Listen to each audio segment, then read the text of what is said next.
matter of Bomber versus Smith. Are you ready to proceed? Mr. Smith? I'm sorry, Mr. Bomber. Yes, Your Honor. I wanted to tell Mr. Smith that I'm deeply and sincerely sorry about the actions that brought us here today. Because of texting and driving, this man can never see his son again. Dear Smith, I wrote you, but you guys are not replying. I wanted to say sorry, but I know you'll think I'm lying. I hope you get this letter. If you lose it, hope you find it. Writing this was hard, every word feels like I'm dying. And I'm crying because I still think about your only kid. How he didn't want to die and just beginning to really live. And I can't tell you I'm sorry, I can only count the ways. But the way this began was in my Passaic County Tech days. Passaic County Tech days and the hallways. They always tried to teach me, but I didn't give a smack about what they say. I remember one day they said I'm texting a driving station, but I didn't listen. Now I'm in this position, I should have paid attention. And I admit that I'm sorry and I regret what I've done, cause the pressure's on my back, weighing more than 1,000 tons. But to give me some closure, let me tell you how it all happened. And the sad part, he only died because of one small distraction.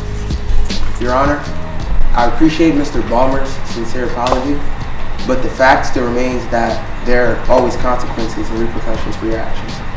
And I'd just like Mr. Balmer to know that an infinite amount of dollars can never bring back my son. And even though I accept his apology, he has to understand that there are consequences for his actions. Dear Demetrius, you write about the whole reminiscence, but take this for instance, when we switch positions. If I had 3 wishes, I wished it never happened, but I can't change the past, and now I'm here saddened. My heart feels flattened, my heart is deflated. This feeling inside is far from elated. My son was my love, my son was my life. Texting and driving, man, you should have thought twice. But now my son is gone and I'm sitting here alone.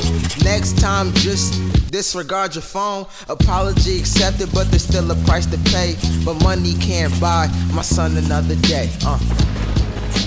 No amount of money in the world can make him whole. But I have to send a message to you, and I have to send a message to other people, that this practice has to absolutely 100% stop. You will pay to Mr. Smith $1 million.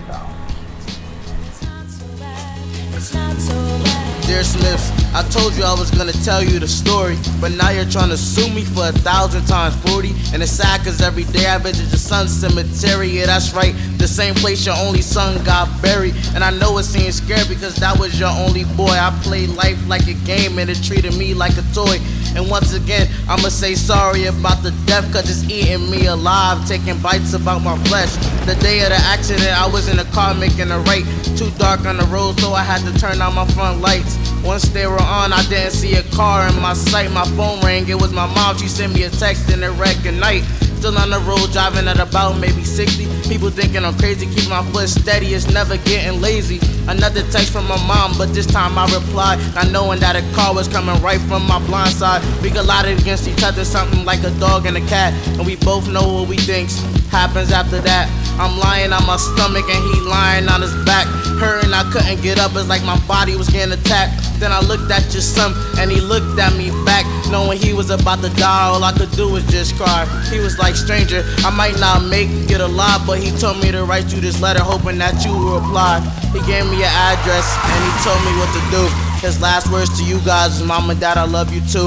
Sad about the expression cause I knew those was his last words, and the next thing I know, he was singing with the birds.